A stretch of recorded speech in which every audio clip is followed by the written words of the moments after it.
Thierry, on est en train de revenir de la présentation du plan de sauvetage de l'élevage. Les allées du salon se sont nettement remplies depuis notre premier passage. Est-ce que tu peux un petit peu nous dire ce qui s'y est dit? Qu'est-ce que tu en penses?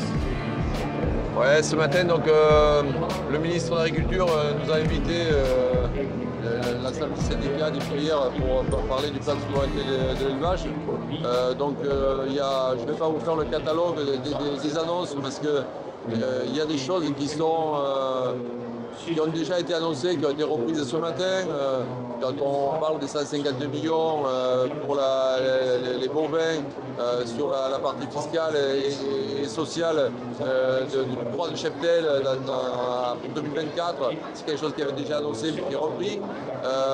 Il y a tout le travail sur notamment les surtranspositions qui a été annoncé en disant il y a des textes, des décrets qui vont sortir, ne soyez pas impatients parce que ramener de 4 mois à 2 mois la possibilité de construire un bâtiment d'élevage, c'est déjà une bonne chose. Donc certains me disent que ça ne sert à rien, mais il nous dit que c'est quand même important que vous puissiez être plus rapidement pouvoir faire vos bâtiments d'élevage. La partie du voisinage où il y a un texte qui a déjà été voté sur les nuisances de l'élevage dans le voisinage où aujourd'hui l'éleveur ne sera pas systématiquement mis en accusation si quelqu'un vient faire une maison pas très loin. Voilà, il y a plein de choses qui avaient déjà été mises en avant, qui ont été redites ce matin. Et après, dans les nouveautés, on n'est pas revenu sur les annonces du président de la République d'hier matin, puisque comme c'était des annonces qui ont été faites hier matin et que le président a dit que dans la semaine, il y aurait des annonces du ministère des Finances et du ministère de l'Agriculture. Donc ce matin, le ministère de l'Agriculture, je passe sur le prix plancher, il n'avait pas beaucoup d'éléments pour venir conforter les annonces du président de la République. Alors on verra dans la semaine si le feuilleton se termine ou pas. Moi j'ai posé, j'étais avec Johan et on a posé quelques questions. Donc Johan est revenu sur l'installation et sur la nécessité aussi que les pouvoirs publics soutiennent l'élevage dans les prises de parole, qu'on ne soit pas uniquement dans de l'incantation en disant il faut garder l'élevage, mais c'est concrètement le pouvoir public va faire quoi en termes de communication positive sur l'élevage.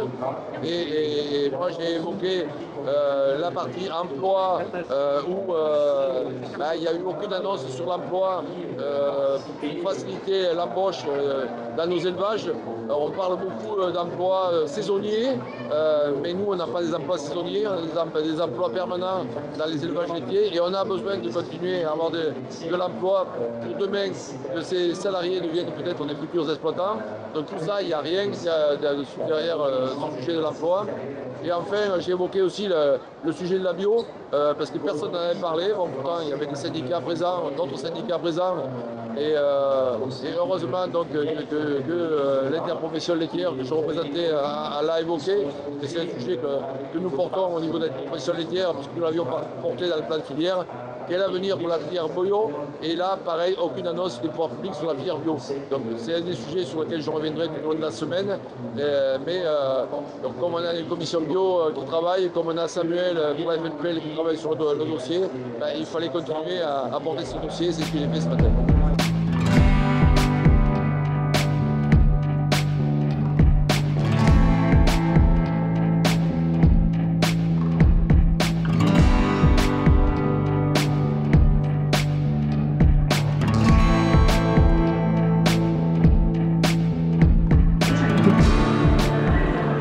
Disons que cette journée était très spéciale puisque nous avons l'habitude d'être la profession laitière de recevoir les élus, notamment l'inauguration du président de la République tous les ans, parce que pour moi ça va être quasiment mon 20e salon de l'agriculture.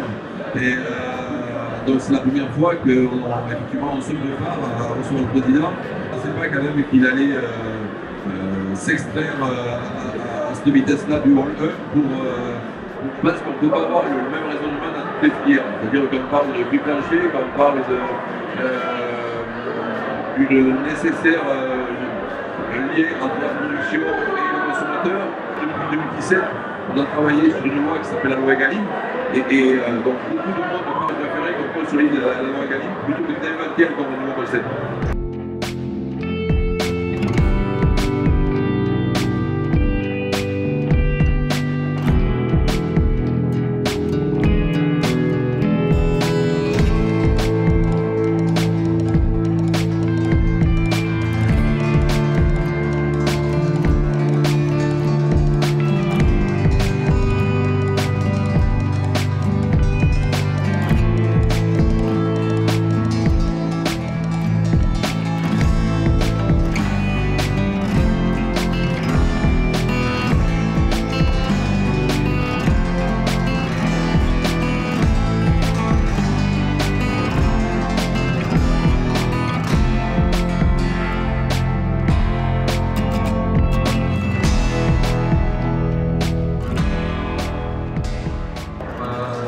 merci de